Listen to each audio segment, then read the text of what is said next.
John Evans Atta Mills, and also his memorial heritage, as well as this book. It's all about Atta Mills. If you haven't bought a copy yet, I'll let you know how you can get one, but you should definitely get it because it has all 8 commemorative lectures that have been had between 2013 to 2022 about the life of Professor John Evans Atta Mills. This morning, I am pleased to introduce to you great men and women of our land. I have 3 former ministers and 1 former member of parliament. I'd like to introduce them to you. My first guest in the studio this morning is celebrated lawyer and politician, former health minister and deputy chief of staff during the Mills administration, Mr. Alex Segrefia. Good morning, sir. Good morning to you. And welcome to the show. Your viewers, and thank you for having us. It's great to have you. Also in the studio, we have politician and also former member of parliament, Dr. Eric Osei Owusu. Morning, sir. Good morning. And you're welcome. Thank you. Also, very well celebrated and loved human rights lawyer and advocate, former gender minister, Nana Oye Bampo Ado is here with us. Yes, ma'am. Good morning, Nasho. Good morning. No more drama when hear me. Bye. And also, last but certainly not least, academic, politician, former Minister of Foreign Affairs and Local Government, Professor Kwamina Ahoy is here with us. Thank you very much. Sir, you're welcome. Ladies and gentlemen, it's good to have all of you. I didn't get the dress code. I didn't get a notice for our outfits. I would have come in mine because I have 4 yards. That would have made a nice cabine slate. Yes. It's great to have you in the studios. So this morning we're talking about the life and legacy of Professor John Evans Atta Mills, specifically this book which has all the commemorative lectures. Professor Hoy, you delivered the first lecture. Yes, I did. Yes, in 2013. In 2013. And I spent some time reading your lecture especially. And I must say that your introduction, your story about when you first met, or the story about how you and Professor Atta Mills first came to know each other at the University of Ghana was very, very interesting. I'd like you to share it with us and also tell us generally about the content of the book. Okay. Thank you very much. You have my wife's name, so I have to be careful how. Oh, I see. She's Nan Lumbucho. Oh, I see. Lovely. Yes, I'd rather start by telling you about the contents of the book. Okay. Before I talk about my encounter, which I will do reluctantly because if I don't take care and I tell it, people will not then buy the book. But we'd like them to buy the book to know the story. I see. Yes. Well, as you said, the book has 8 lectures, but it was published on the 10th anniversary because out of those 10 years, for 2020 and 2021, the lectures were not held because of the COVID. So that is why there are 8 lectures. As Naa said, I delivered the first lecture in 2013. I titled it Atta Mills, the Man.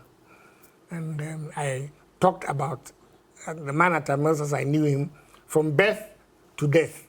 In 2014, Dr. Mohamed Ibn Chambers of the UN system, and as you remember also, former executive secretary of ECOWAS, he delivered the second lecture on Forever in Our Hearts. That's how he titled his. 2014, we had Dr. Fayemi Kayode, a lawyer and former governor of Ekiti State, who talked about the Mills that he knew and the new things that he thought Mills brought into governance.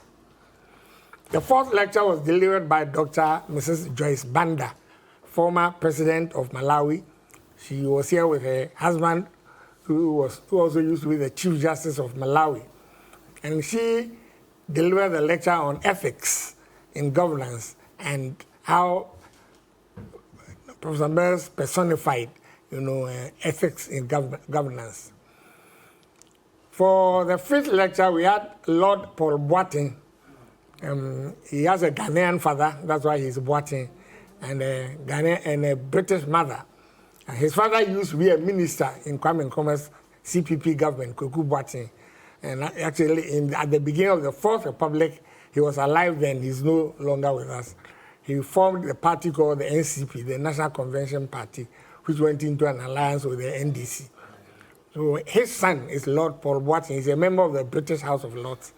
He delivered the lecture on the youth, agriculture, and national development, not just in Ghana, but in Africa.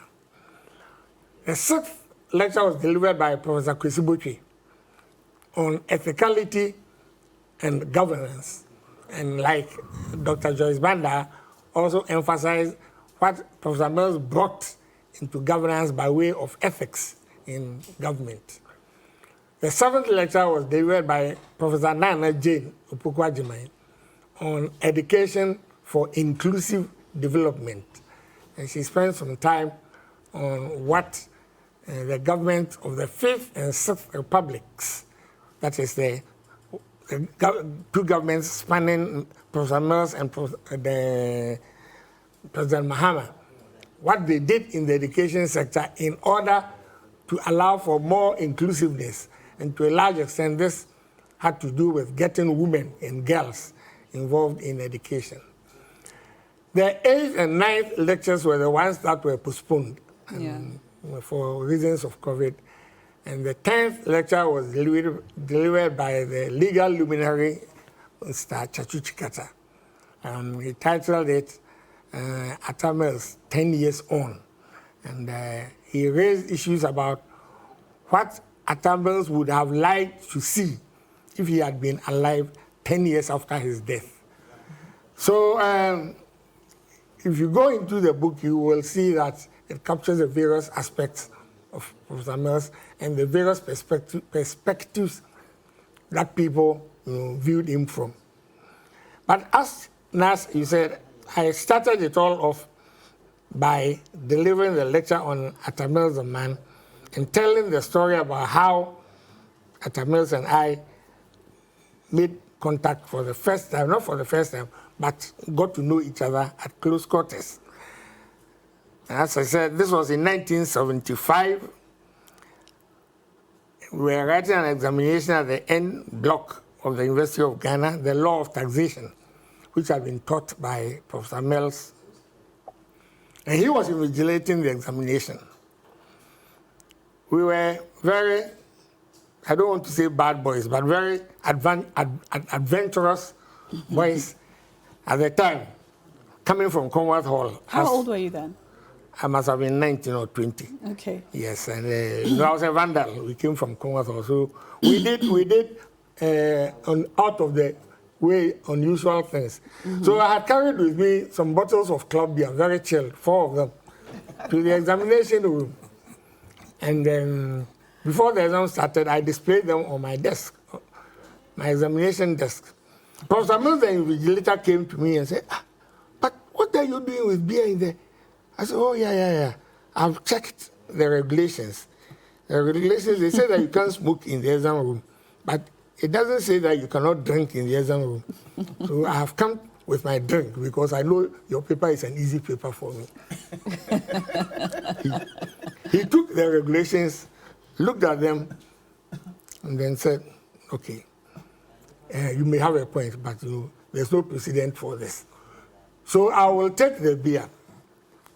As and when you need it in the course of the examination, just raise your hand, I will bring it to you. Of course, I had to, he had compromised with me, so I had to compromise with him. So in the course of the exam, I drank only 2 bottles. Only? And took 2 back, But the reason I told that story was to paint a certain picture of Professor Mills. But here was a man who was understanding, who was not vindictive, because if it had been some other lecturer, I'm sure I may even have been sacked out of the examination room. You missed the part about the fact that you topped the class. Oh, yes. And that's why he called you and then you became friends. Yes, this was after the exam. Yes. After the exam, I topped the lecture. I had topped the class for the LLB. This one we were working on the bill. And I topped the subject, the law of taxation. So he invited me to his house. When he had filled his fridge full with cloud beer, he says, now drink. If you haven't finished drinking, you are not leaving this house. And I said in the book that I don't know how I got to my room in Commonwealth that day, because I really drank. Now, I thought that sets the stage for a very interesting perspective of you into the life of Professor Mills. Being a very understanding lecturer back then at the University of Ghana, it just generally tells us the sort of man he was. He was peaceful, understanding, and if you were right, he would let you have your way. Now, the J.E.A. Mills heritage, memorial heritage, was set up to propagate the message of Professor Mills and the things he stood for while he was alive. Now, this book basically details what some people who were very close to him, I believe you were all very close to him too, professionally and personally, have detailed some of the things he believed and how things would have been if he were still here with us. What would you say stood out for you as Nanoye, as someone who was close to him professionally? What stood out for you in his life, his legacy, and his message? His style of leadership. Okay. The ethical leadership, servant leadership, his humility, his relationship with the people he worked with, his team, his love and passion for the people of Ghana, and his quest to serve the people of Ghana with all his heart, with all his strength. And the way he was unwavering and consistent in terms of his values, especially his integrity and his honesty, that despite the ups and downs of political life, his values he did not compromise on, and we could see that he actually ensured that these values were with him. He applied it, he made it very evident, and that is sometimes difficult. So, and then his deep faith in God also. And I believe all this molded in one was very remarkable and exemplary in a political leader. And he was an intellectual, yes, an academic, and also a politician. So that was quite unique. And that is why we're sitting here still talking about him and ensuring that his legacy lives on forever. Yes. How about you, Dr. Segusu? Well, I think Nana has said most of them, but I would also touch on rule of law. The rule of law. Yes, in governance, I think rule of law is something that you cannot undermine. And, you know, he was very consistent with making sure that everything, you know, goes by the book. If you listen to the story that Professor Ahoy just told us, he made reference to the law, you know, the regulations in the school at the time, and decided that, yes, he was right. But somehow he convinced him that, look, it may not, you know, augur well, so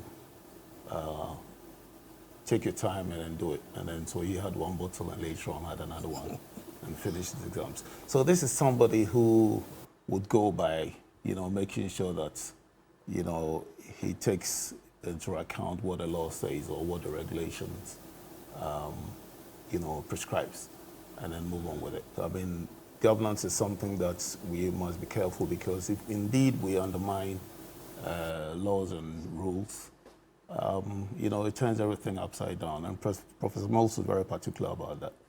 His humility was something that you can't also leave out. I mean, everywhere he went, he conducted himself to let people know that he was there to serve them. So yes, I think his legacy is something that we must keep promoting, because we want people coming into politics to know that it's important that, you know, they come with such values.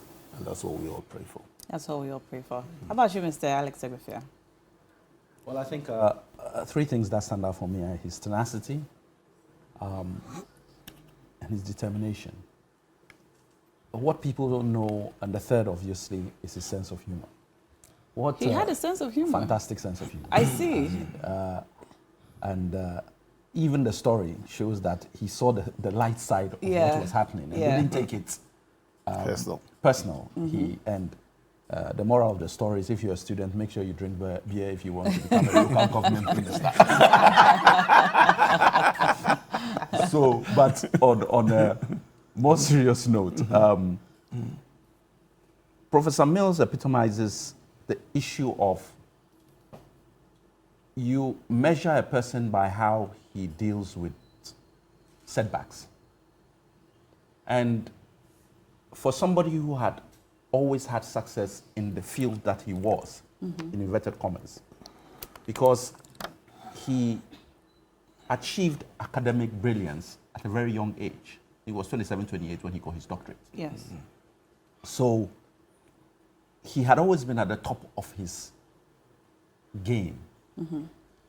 He was a reluctant vice president, and then he loses an election as a president. When you say reluctant vice president, you mean before he accepted? Professor Mills tell Professor more about that. But he then loses an election in 2000 and in 2004. Yeah. And much as there was a lot of pressure, he still felt he had something to give Ghana. And went in 2008, but did not change his principles. Stuck by them. And against all odds, he won and became president. So that tenacity is something that I hold dear and is lessons for many, knowing when you should really draw back or still push and see how far you get. And that goes with his determination. With regard to his sense of humor and also his determination, I guess, Professor Mills was 2 times Sportsman of the Year in Achimota School. To get it once is something. To have it twice, the only other person I know off the top of my head is Professor Dodu, who did triple jump for Ghana. And also went into academia and was a pro-vice chancellor, vice chancellor for Legon at a certain point. But Professor Mills' determination comes out there because to achieve that, you have to have multiple disciplines. And as you know, he could swim, and hockey and football came second nature to him. But his sense of humor, even in very difficult scenarios, in governance, helped always to break the ice. And you would never see it coming, but it would come. And you know of the story of Am I a Cat Hunter? And so on and so forth. So those are the things that stick out for me, for Professor Mills. And was clearly a blessing to us. He was a blessing to us. And for anyone who did not know him, who reads this book and hears or understands how the writers perceived him, that person would automatically love him and understand that in leadership, it's not probably always about being brutal and harsh and strong-handed, but sometimes one can be gentle and use dialogue to be able to achieve a lot. Now, Mr. Secretary referred to Professor Mills as a reluctant vice president. In your lecture, you talk about how you went to see him to convince him to accept the vice presidency, which he was not so enthused about in the beginning. Now, this is a story I read for the first time, or heard for the first time when I read that part of the book. While you do not want to give out too much, can you just tell us a bit about that? Yes, I got involved in the search for a vice presidential candidate for the NDC because Nana Todazi, who was President Rawlins's chief of staff, and I were the ones who used to file President Rawlins's nomination form at the Electoral Commission for the elections. Now, on this occasion, we had about 4 days to go, no, 5, because the event happened on a Thursday. Nominations were to be filed on Tuesday, and then it was a Thursday, and we were at a cabinet meeting. Mr. Harry Sawyer, may he so rest in peace, was the Minister of Education, and he came with an account that Professor Mills had just been voted down in his application to be the Vice Chancellor of the University of Ghana, and Professor Ivan Adai-Mensah had won the election instead, and that he was very, very uncomfortable and upset because Mills was the best person. He thought Mills was the best person for the university. And he went on to extol the virtues of Professor Mills. Now, as he spoke, I had the impression that Mills was the kind of person that we were looking for. So, after the meeting, Dr. Beda Samoa, who was the Attorney General, he had left the meeting earlier. I went to his office, and I told him this was the impression I had. And he said, oh yes, Mills is a fantastic guy. That is he, Dr. Beda Samoa, he taught Professor Mills. So yes, he's the kind of person we're looking for. So he called President Mills, President Rawlings on the phone. They spoke in Neve, and then at a certain point he said, President Rawlings wanted to speak to me. So over the phone, President Rawlings told me that I should go to Professor Mills' house, and I should not leave until he had agreed to be his running mate. So I went home in the evening. I went with my wife, Nalo Mucho, to Prof's house at Legon. He was staying on the campus. And then from about 10 o'clock to about 3 o'clock a.m., I was talking to Professor Mills, and he was not in agreement. He was very reluctant. He didn't understand why he was the one that we had selected or we had decided on. I kept telling him that I thought that God had chosen him to change the face of Ghanaian politics. At the end of the day, when he realized I wasn't giving up, he said, okay, he'll think about it. But when we left his house, I told my wife that in my conversation with Professor Mills, he kept mentioning the name of my senior brother, Ato Ahoy, with whom he had an affinity in Accra House of Folk. Because the two of them do understand football. They support House of Folk.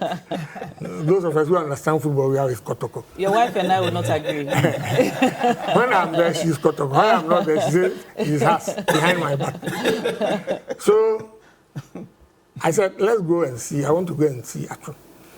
So we got to Ato's house at Adenta at about 4 a.m. And I laid out my mission. I said, this is what has happened, and I have the impression that if you throw in your bet, he might agree. So he said, okay, I should leave the matter with him.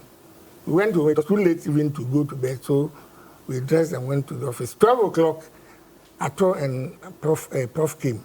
Ato and Prof came to my office. I was then Minister of Local Government. Yes. And then he said, well, Ato has convinced him. So he will do it. He will be the running mate. So I said, thank God. We prayed. And that was the beginning?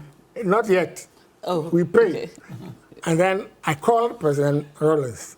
That the man is in my office, and he says he will do it.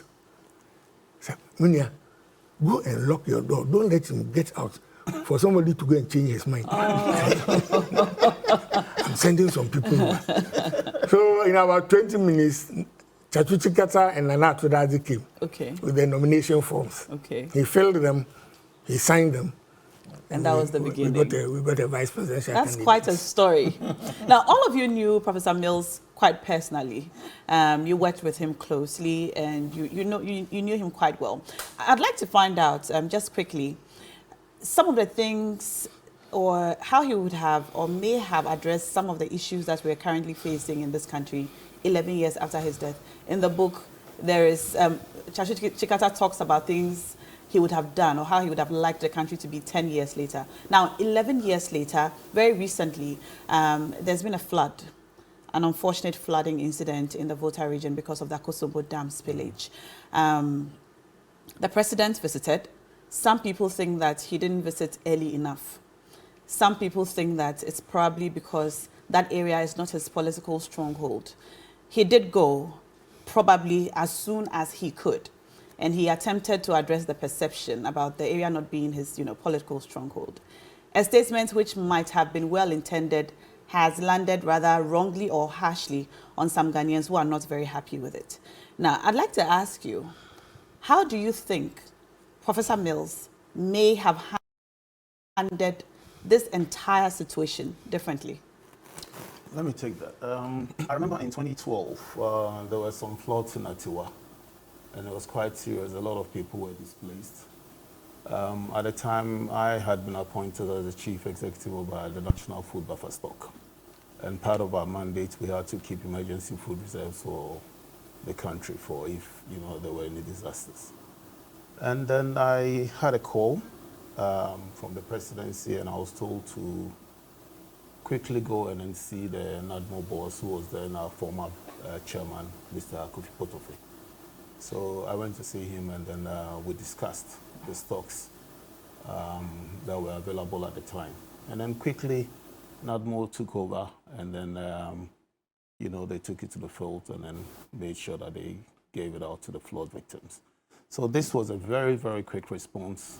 And so when I look back and then see what's happening with the people in Mepe, the recent, ongoing floods at the moment, I think if President Mills were to be around, perhaps it would have been there would have been a much quicker mobilization to make sure that, the people get some relief. So again, it shows you how concerned he was about us. As president, he made sure that everything was into detail. The Atiwa flood situation was nowhere close to what we are seeing today. Yet he acted very promptly to make sure that he dealt with it. So that's something that I can relate to what is going on right now and what his response would have been if he were to be around. If he were here. Does anybody else want to?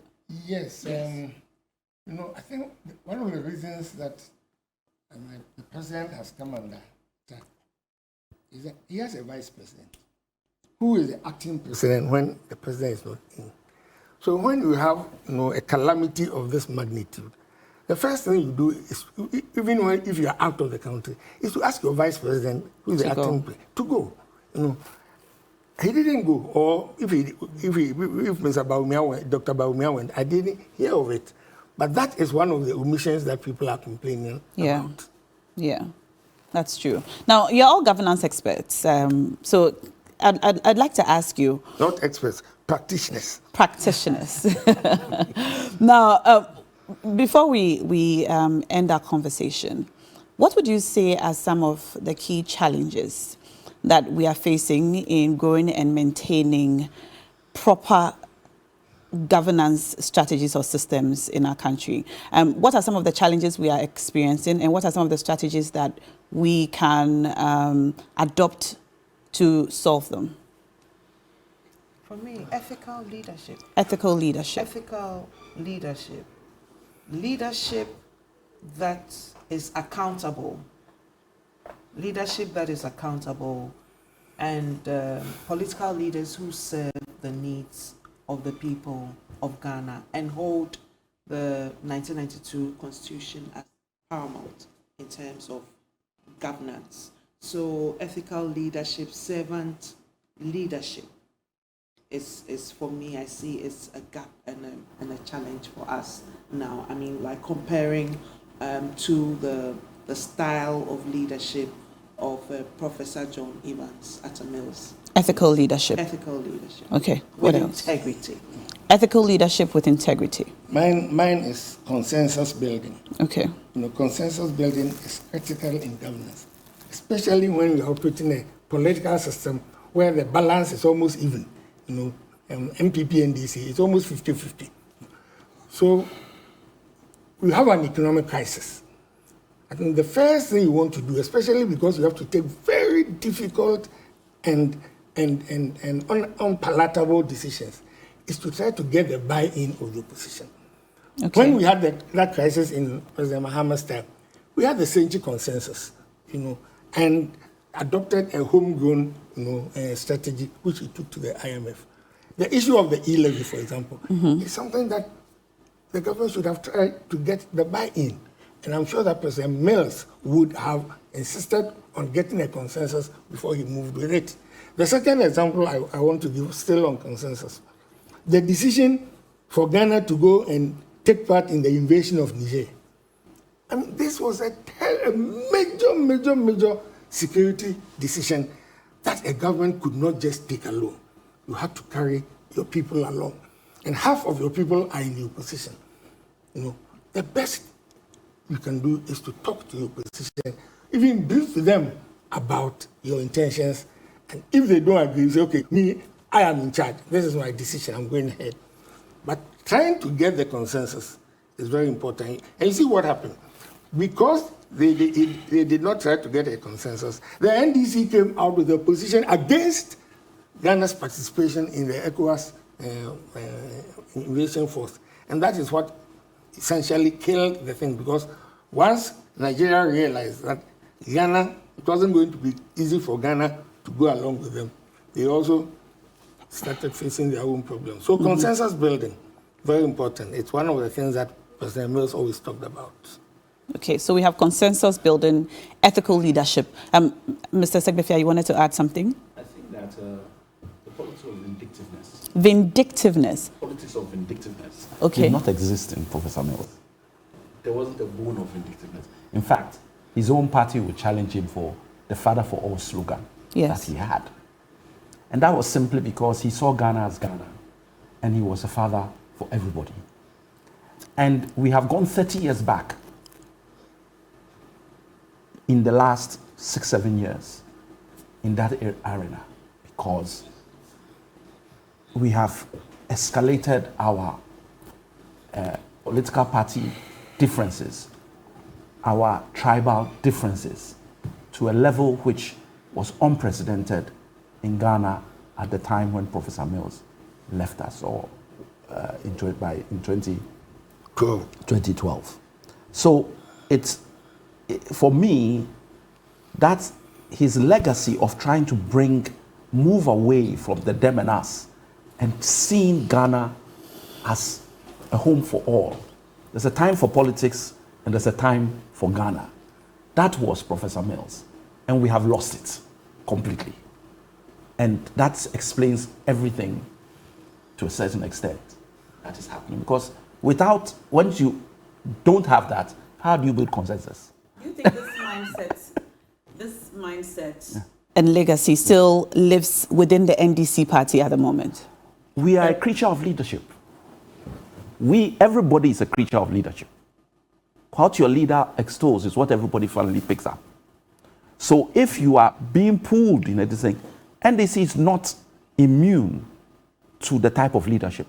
Yes, we are not MPP. We are clear on that. But whatever is happening in the system, how people are appointed, how people are disappointed, will affect the whole structure of the country. And that is why I'm saying that we have a leadership crisis, which we would never have had under President. Do you mean in the NDC or in the country? In the country. In the country. In the country. So these values that Professor Mills lived by and preached are still very much alive in the party? Before we get there, let me give a good example of what he has described, the vindictiveness. When Mills won the 2008 elections, he formed a transition team. Yes. Of which I was a key member, the governance subcommittee.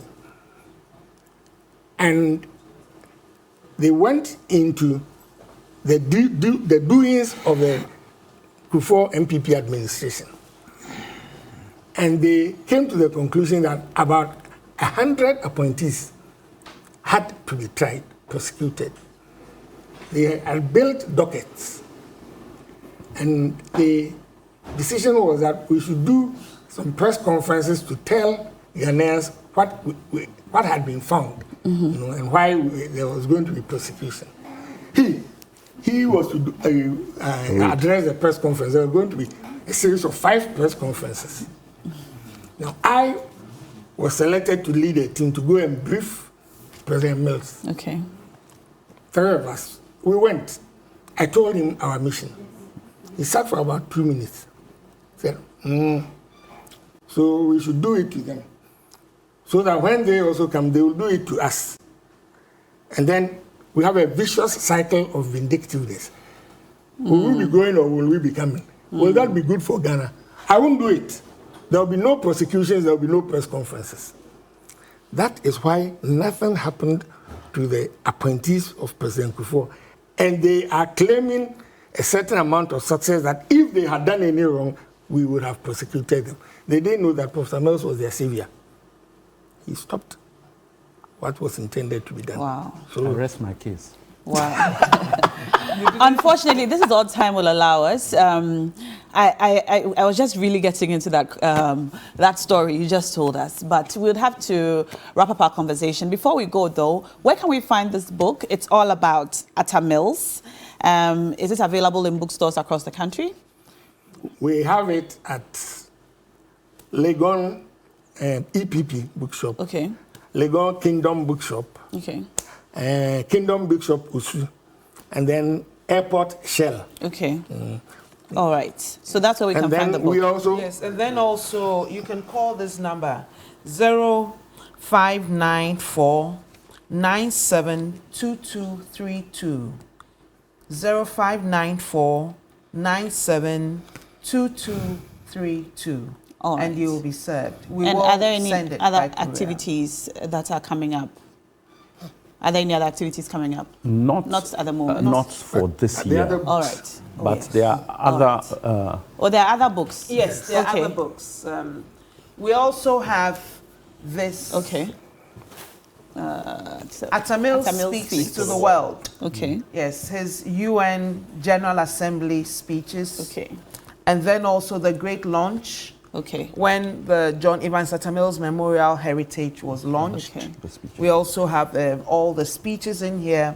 Okay. Then we also have his Sona. Great launch. We have his Sona State of the Nation addresses, all the four. Okay. Yes. All we right. also have that. So just call the number and we'll deliver the publications to you. Please buy, please read.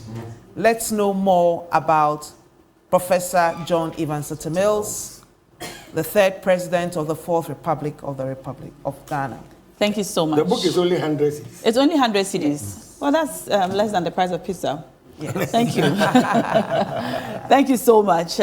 So buy a copy of the book, read it for yourself, and come to understand who he was, the late Professor John Evans Atta Mills. This has been a very interesting conversation. I've been talking to Mr. Alex Segbefia, Nana Oye Bampo Ado, Professor Kwamina Ahoy, and Dr. Eric Osewusu. You're watching TV3 New Day. When we come back, we'll be hanging out with a lady with the voice of an angel. Her name is Lordina the Soprano. You don't want to miss it. Stay tuned.